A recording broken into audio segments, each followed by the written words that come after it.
everyone. Well, that was relaxing, wasn't it? Southampton 1, Liverpool 2. We go to the semifinals. Welcome to the post-match show. Brian is with us. Serzi is back. And as Serzi would say, it's the Egyptian Inspector Gadgets on us. I am not Egyptian. Yeah, you're not Egyptian. I don't know why. See, I blame Serzi stereotyping over here. But yeah, I don't know what that. Honestly, when you first came on air, I'm not joking. I thought you were just gonna take the glasses off with the nose and everything too, just have like the full blown thing. Let's bring Kazi into the mix as well. Yes, try to do not adjust your monitor settings. That is on. So as you see it, that is on. Okay, let's get to the game. We'll start with you, Inspector Gadgets. What did you make of that? As expected, so many changes in the lineup. You're not going to go out there and expect the greatest performance ever, but you want to get the win. And that's what this cup is for. You just go out there, you grind out a win. And I thought overall, not too bad, not the greatest ever, but I'm happy with it. And Darwin Nunez is on the score sheet. Hopefully that's something that just elevates him to the next level. We say this every few games when he scores, right? We're like, you know what? He's got it. I'm going to do one more time. This could be the Kickstarter for the season. Now, if it doesn't work out, I'm fucking done. Because don't forget, Tim, it's going to elevate into the next level, which is League Two. Listen, we'll talk about that because there's a couple of players I want to get your guys like take on, and we'll kind of like go around so everybody kind of gives their take, and then we can fight over it on another day. But Serzi, so much for your 5-0 prediction and no medication in house. What did you end up doing? I know you don't drink, so what, or did you start drinking after this? No, I just said a Discord channel needs my medications. You'd think we'd lost the game. But what the heck? We won the game. The Discord was out of whack. You guys were doing transfers 60 minutes into the game. I'm like stressing out. Anand's trying to sell all the defenders we have, so we just use our 5-year-olds. Look. What the heck? Whether we keep him or sell him, it's the exact same thing. It's like get a free mattress with Kwanzaa. Like, seriously, the mattress might be more valued as of today's market price. Seriously though, like, because I'm heated over this Kwanzaa thing, right? And this this narrative that's getting created around this kid. The kid is playing centre half with Toro Endu next to him and Tyler Morton playing right back. And like, I actually thought he played okay. To say that's a mistake for the goal. By the way, why is everything have to be a mistake on a goal these days? It's proper 2024 football. Everything's a mistake. It's never a great goal, is it? It's always a mistake. It's always someone's fault. No, it's just a great finish. It's just a lad. It's just a great touch, great finish. Like, we could close him down better. So could the right back. How's that? The lad is playing right back. I think that's when, you playing with a right back who's not a right back. So, like, in an ideal world, the right back would push him further to you. You would slide more and you would block the angle and the shot. And everyone goes, that's definitely a penalty. Is that definitely a penalty towards the end? First things first, the lad runs off. Outside the box. Wasn't it outside the box? Well, if it's a sending off or not, right? The lad runs off. The lad runs off Endo. Kwanzaa actually sees the danger. Endo's fucking playing with the fairies. And then I actually just think he just uses his size and strength, and the lad just takes a fall. And if that was Virgil van Dijk, we'd all sit there and go, oh, he was so strong there. Look, a good Virg there. Do you know what I mean? Just held him off and used his strength on his body. Kwanzaa does it, we go, fucking hell, that's a pen. It's just like, can we just all relax a bit? The kid's he's a kid playing centre half of Liverpool Football Club. He's going to make mistakes. He's not going to be perfect. Stop expecting perfection out of football players. I think his problem has been similar to what we had with Szoboszlai, for example. Came onto the scene really, really good, Brian. Yeah. And then, when that happens and you set the bar high, eventually, like, over here in the US, they call it like the sophomore slump, right? Like a rookie comes onto the scene, they plays real good. And then there's like a slump. Like I think he set the bar so high. We were like, the future center back. Of course, we went high, too fast on him. So now anytime he makes the mistakes that somebody his age would and can make, people lose their shit, Brian. But it's like every other kid that we've hyped up like that. I mean, you just go down the list of them. Nico. I mean, you could go. Andre Wisdom, which I mentioned a couple of days ago, right there on Discord page. You can go down the list right there. These players, they're young. They have to learn their trade. Kwanzaa, he's 21 years old. I haven't seen a defender go out there and actually go out there and have a good spell until at least 26, 27 like that when they actually master being a defender because. you're right now you're still a kid in defender age. I mean, at the moment, right there. So I mean, I'm kind of like Kazi said on Discord. Leave the kid alone. I mean, the kid. I mean, let the kid come there and play his match right there. I mean, that's kind of how I feel about it. With it. I mean, it's we just need to come out there and just let the kid play. But I mean, he's going to learn from his mistakes. Yeah, I mean, I think, he's going to make mistakes. It's one thing to say, and this is where I draw the line in terms of the criticism. It's one thing to say, yeah, he's not playing his best because we've seen his best. He's far from his best. I understand that, but 2 mistakes and you're sold kind of like a dictatorship of running a club is just not going to work, especially with a young player. If he's like a 32-year-old, you can be like, you know what? Yeah, man, his time is gone. You got to go. But you can't just sell or loan or, go get rid of like Anan over here. Like any player who's making mistakes, he's definitely far from his best. And, he has made mistakes. But with defenders, they get better learning from the mistakes. They're not like strikers. Like strikers are naturally talented goal scorers or whatever. That's how defenders get better. They learn from their mistakes. It's 21. We didn't get Van Dijk till he was 27, and no one wanted him until he went to Southampton. Southampton was the only one club that went in for him, and no one else wanted him. And he was 25, 26 at the time. Like, yep. It's unbelievable how much we expect. Well, this kid got thrown in last season because we had no one else to put in there. And he showed his potential 2 years ago. Let me just be clear here with the Kwanzaa situation. I'm not saying get rid of him because he's bad. I'm saying give him a half-season loan so he can get minutes in a club where it's not as much pressure on the kid, because I think he's actually very good. And I think this is someone who can develop and grow into becoming the number 1 choice center back in this club and even move on to hopefully become club captain one day. But why play him now when he's not mentally there? Kazi said it last week. He's still feeling it. He's still not mentally recovered from being pulled 45 minutes into the beginning of the season. It's the truth. Were we not sitting down here in the summer talking about how excited we are for Kwanzaa? I still am. I genuinely rate the kid. I just don't want him thrown under the bus every week when something bad happens because simply he's playing at high-pressure football. Because what do we want now? We want the league and we want the Champions League. We've made it clear. But every time a mistake happens, guys, I'm not going to blame Szoboszlai. You know that. We're not going to blame all these players. Who's the easy scapegoat? It's the kid.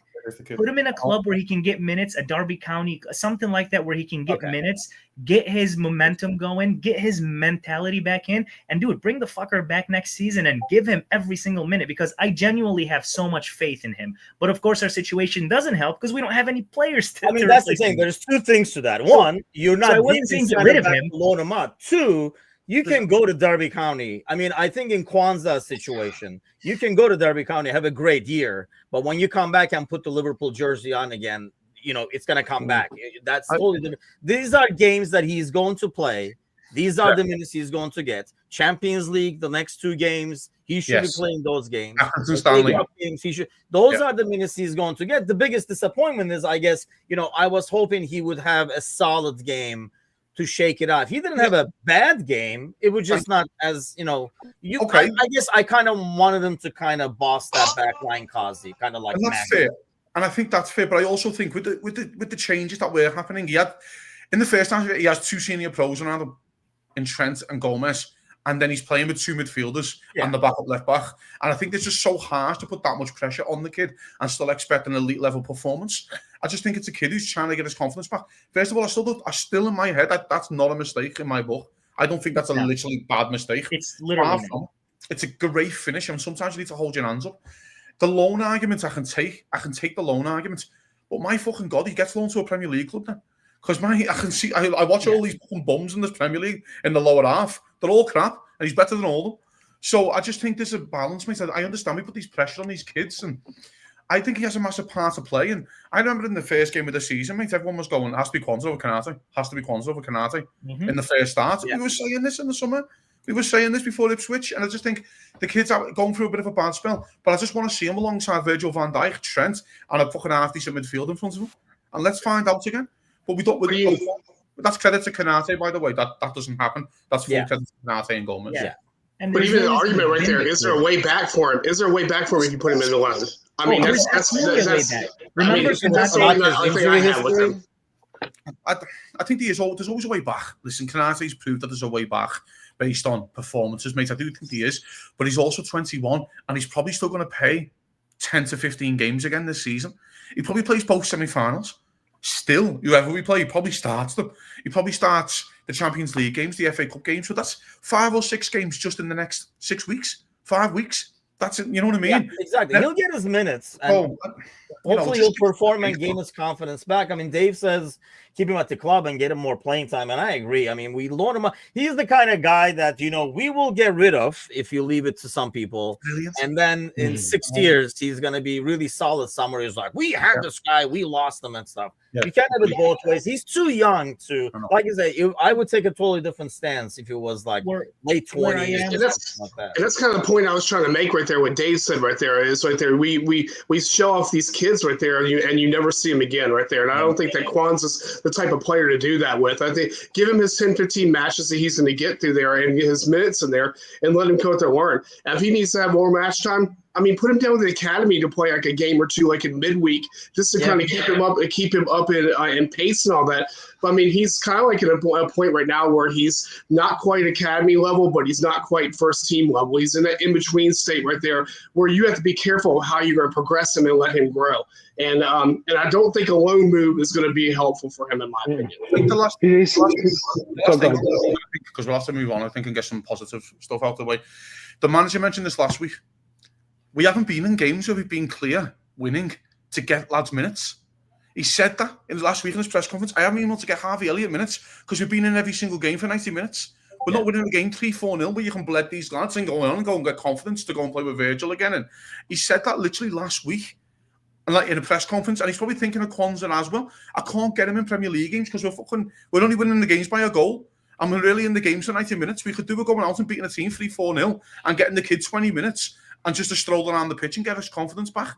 But again, the manager mentioned that last week. So, and I don't think he has. I mean, obviously he yanked him at the Ipswich game and stuff like that. But it's very clear that he hasn't given up on him or lost confidence in him, because there have been times where somebody else could be subbed in, but he still put in Kwanzaa. So, I mean, until Slot gives up on him, I don't know why we would give up on him. But Serzi, looking at the game and the substitutions, though, especially when I was like, well, shit, now McAllister's stuck there because it became a game where that was out of control. And then 2 seconds later, he starts walking away.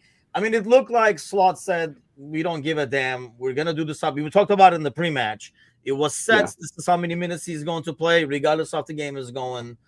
How do you like that approach, I guess? Ultimately paid off, but I can see a lot of people bitching if we gave this game away from 2-0. Let's face it.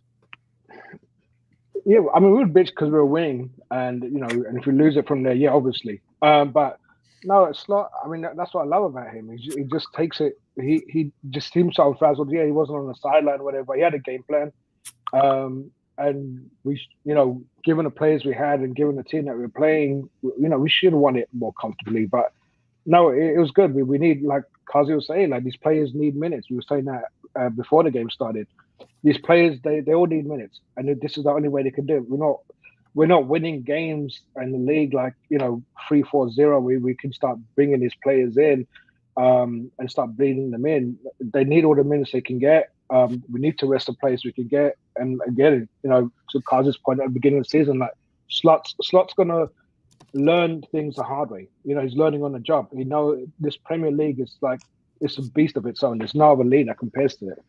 So now he's learning that we need to rotate players. We can't just keep playing players, game after game after game. It's a different league completely. Chiesa found that out today by thinking he's going to get free kicks for things that he thought were fouls. No, he has to man up. And sorry, just to go back on the Kwanzaa point, he set his own target on his back by what he said about Matip last season, and I think that's what irked a lot of people, and that's why I think he's. He's that target and he's that easy scapegoat now because he's having a poor season. But I think that's again on the fans, though, right? Like, because if you're for him, you'll be like, I like the confidence. If you're not liking him, I thought it was kind of slightly out of place at the time, but he basically, I mean, he kept to his word. I mean, he played it right. He backed him with his play, so you couldn't blame him at the time. I mean, he's gonna have his ups and downs. But going back to I got a couple of players that I want to ask you guys what you guys thought from this game. Kazi, we'll start with you. Endo. Yeah. What did you think of his performance? What he can do? I mean, I'm trying to basically, it's probably not fair, but looking at his game and performance, can you see 2-3 months down the road, like, hey, he will fill this role? I'm not a centre half. I can tell you that. Again, it's one of those games where the managers made the right call, I think, of just getting players in position, just because we have bigger fish to fry. And the Endo thing, listen, he needed the time. He looked fucking knackered. He looked so tired and 75 on. And every right to feel like that, by the way, because he barely kicked the footy. So, do I think he can come in and do minutes for Liverpool? Most definitely. Yeah, I still think he can come in and close games out, especially. I really do. And I think he, those 10 minutes, I think sometimes it's nice to have a midfielder who knows just to make a tackle and pass it to the better player. Fabinho was I'm doing a bit of a disservice to Fabinho because he was excellent, but that was his game in effect. It was winning a tackle, winning a foul, winning your booking, and being smart and being game smart, match smart, of like when the time comes to take a yellow and stuff. And Endo is like that. So I thought he was fine, but I thought most of the lads were fine. I thought he was just all fine. I thought you're gonna have disconnects. I think Anand was saying earlier, you're gonna have the disconnects. Yeah. Inspector, what did you make of Endo's game? So it appears that every news outlet source agrees that he was man of the match. So I mean that's Endo? Something to see. Yeah, Endo. I was literally just scrolling through Twitter and I saw 2 man of the match. I would say that, yeah. Yeah, I saw 2 man of the match. Jesus Christ, posts about Endo. So kind of cool. He is the highest rated on Sofa Score, but we talked about their Coke formula. No, but regardless, for somebody who is, again, and I want to go back to prior to him moving to Stuttgart, he was a center back. So for somebody who switched to a holding midfielder and now today he had to switch back and play center back, he did his job. He did what was expected of him. He won the balls he had to. A few he didn't, but you know what? You're not expecting a 10 out of 10 performance. And that's why blaming Kwanzaa today, for that goal. He's playing against a guy who hasn't played center back in quite some time, and he's playing with, Trent and Gomez. So you can't blame the kid for anything that happened. Anything that would have happened in that back line today, totally expected. These are 4 people that never played next to each other ever. Never will again. So, and probably never will again. So that's why I want to reiterate, that goal had nothing to do with Kwanzaa. It was a beautiful finish, and we move on. But yeah, Kwanzaa did the job expected of him. I expected nothing more, but I also expected nothing less. So we move on. Yeah, I mean, here's the thing. Even when he played center back in Stuttgart, I mean, I can see him playing center back over there, laid, in the box, clearing balls, diving in front of shots and stuff like that. Not like a higher line like we're playing. Brian, Endo, real quick as we go around. I mean, Endo did his job. I mean, he's a squad player in my opinion. I mean, he filled his role. I think he had a little bit of his hands tied right there with Anawahu when he came in right there, because he got ran over by that guy, which I think any of us probably got ran over by. What a beast that guy was. but I mean, on that right there, I mean, he had a good session. So I mean, I can't. There's no complaints there. I mean, I thought he was. Is he ever going to play a position again, like we talked about? No. Is he going to go probably not get many starts and fill minutes in? Sure. But it's like he just did what he had to do. Yeah, I mean, honestly, I thought that was probably the biggest mistake Southampton did. If I saw Endo as center back, I would send this dude out there and be like, "Here, put him in your pocket and run with him."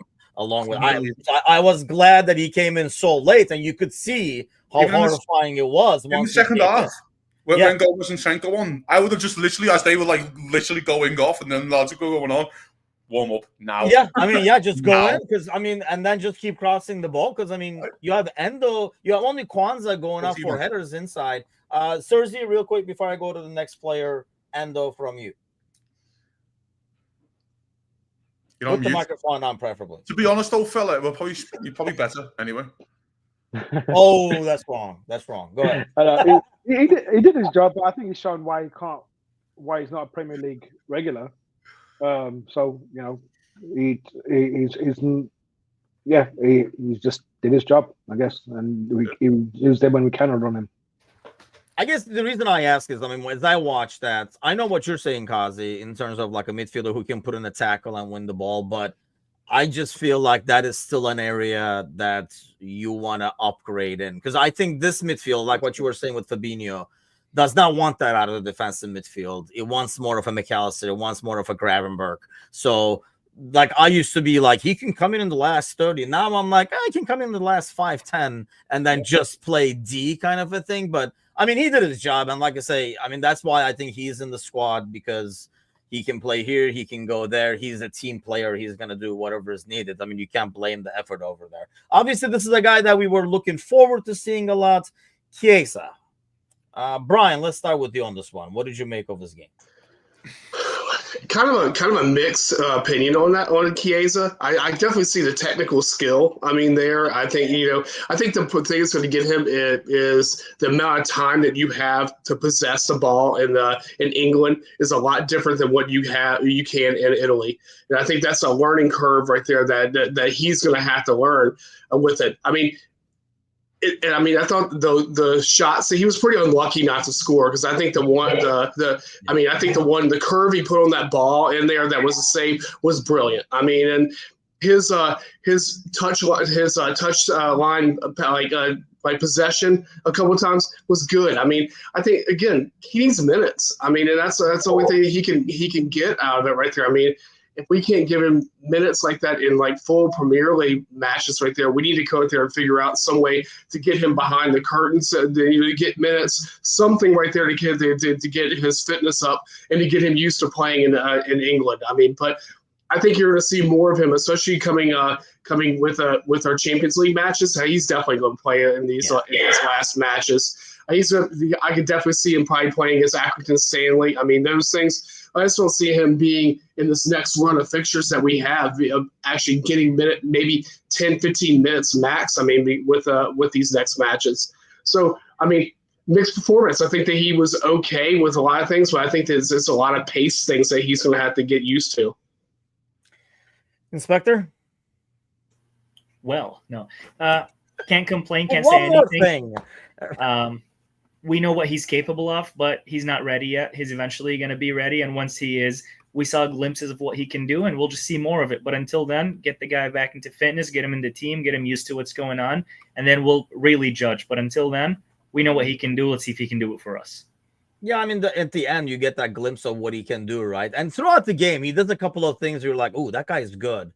But then, yeah, I mean, Sergi, you were talking about it earlier. It did look like I watched a long highlights of the U21 game he played. He looked like he was still playing that game in terms of, especially in the build-up and stuff like that, very like casual, almost soft maybe. Is that something he's going to learn and get better at? Or is it just rust? I mean, the dude has not really played in a while. No, he has to learn. He has to learn quick. Yeah, this, like I said, the Premier League that's what makes it different to every other league. It's, even the world-class players have come to this league and failed. Look at Shevchenko and, players of that ilk. Like, it's a league, you either make it or you break it. And it's Chiesa. Luckily, he's not a player that we relied on. Like I was saying at he was a luxury buy. But if he wants to make this move a success, he has to learn the physicalities and the pace of the game. And, his technique is great, but he's not going to have enough time in the Premier League to have more than like 2-3 touches on the ball at a time and stop the ball and look for the ideal pass. He's going to learn quick. And so that's another good thing about being in these Mickey Mouse Cups. They're good games for him and our fringe players to get some minutes. Yeah, I mean, I think in that sense, this is probably the ideal scenario we could have had. But Kazi, what do you make of Chiesa? He looked tired, I'll tell you that. But he's a weird one. To be fair, I did not expect him to play like the entire second half. I mean, listen, it was a weird one. It really was. The one thing, there's a few positives, mate. Number one, he's probably going to be playing full 90 minutes in January. Yeah. Semi-final, I'd play him against. I don't care who it is. I'd play him in the semi of this cup. I'd play him in the 2 Champions Leagues in Accrington Stanley. I'll play him in those 4. So there's 4 90s to get you right for February, March when we get into the business end to really contribute. And then it also confirms for how weird fans out there that the Mo Salah replacement has to be left-footed. Because it does not work. The balance is all wrong. Having a right footer on the right-hand side. And again, he nearly scores, which would have been great for him. It would have been really nice. It would have been a nice little cherry on the cake, actually, for us. I'm actually, overall now, hindsight 2020, I'm so happy Southampton scored. Because there's a difference between minutes and intensity. You need intensity in a game. You need to have a taste of it. Like, it's okay. Let's get it right. Liverpool strolled around for the first 45. It was an absolute walk in the park. We strolled about. Tyler Morton looked like a fucking prince, centre midfield, for the first 45 there. And it was like 78% or something possession at one point. It was ridiculous. We battered them. Should be game over in the first half. We know that. But I'm actually happy that the intensity came in, so he understands what an intense game of football is, because he hasn't had one. That was a training session first half. You would genuinely have a more intense training session than that would have been in the first half. So I'm glad he came in. Intensity steps up, and again, there is games in January, which is pretty round the corner, where he's probably going to get full 90s. Okay, let me ask you guys this. Brian, we'll start with you. Give me the guy that impressed you the most, that you were like, hey, this guy is going to be key moving forward as well. Because, I mean, I think Kazi was mentioning it, like, aside from McAllister, probably none of these guys are probably starting against, Spurs. I mean, I love what Gakpo does, by the way. That's a whole other paragraph that I can talk about that dude for a while, because he is so silky smooth on the ball. But, like a player that you saw today that you were like, hey, you know what? He's going to be an important piece moving forward. Harvey. Yeah. Harvey. I mean, I think that Harvey's definitely going to be an important piece moving forward. We need to have those different options running at that 10 spot. I mean, I like what Slobozlai does with stretching, with how he stretches. He frustrates the shit out of me a lot of times with there, but he does do a job that I think that he's meant to do.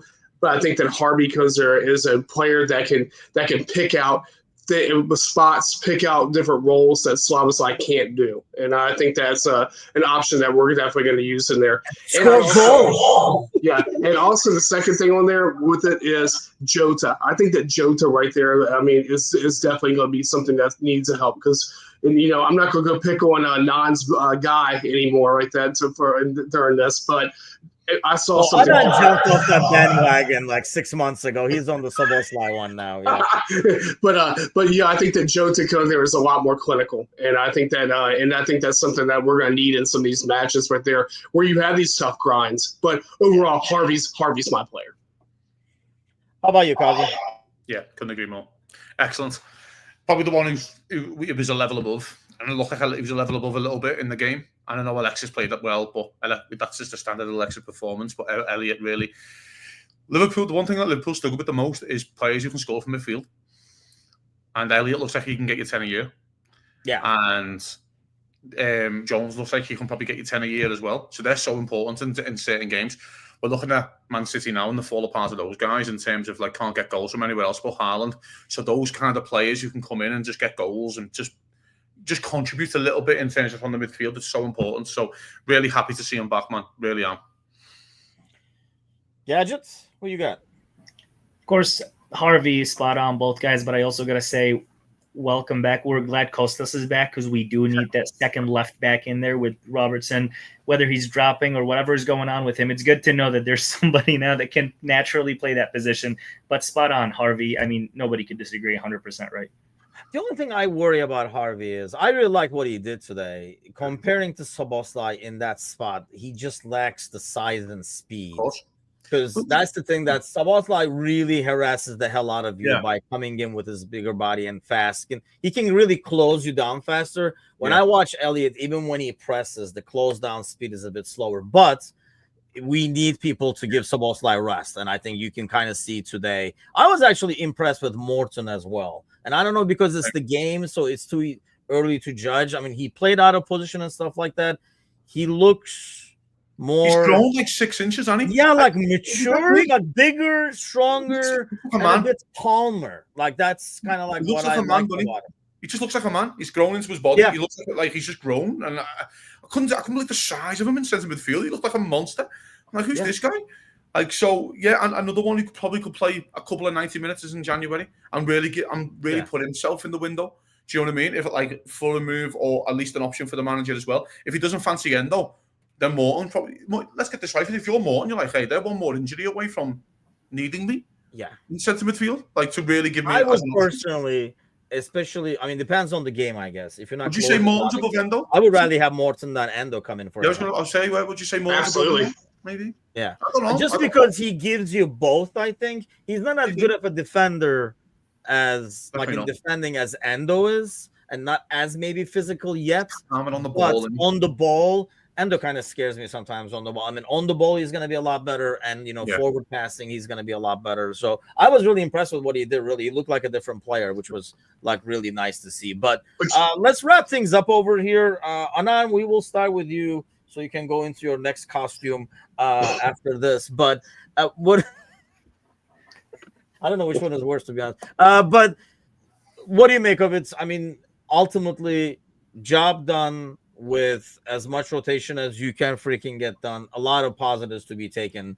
despite what you read on Discord. So yeah, the job is done. Manager served his suspension, back for Spurs. These are the things I look at and care about. And onto the semifinal we go. Whatever the draw says is where we'll be next. And can't really complain about anything. It's what we expect. We did not come out there expecting it 10-0 because we've switched the lineup so much. So I'm happy. We're on to the semifinal. Another year, another semifinal. We move on.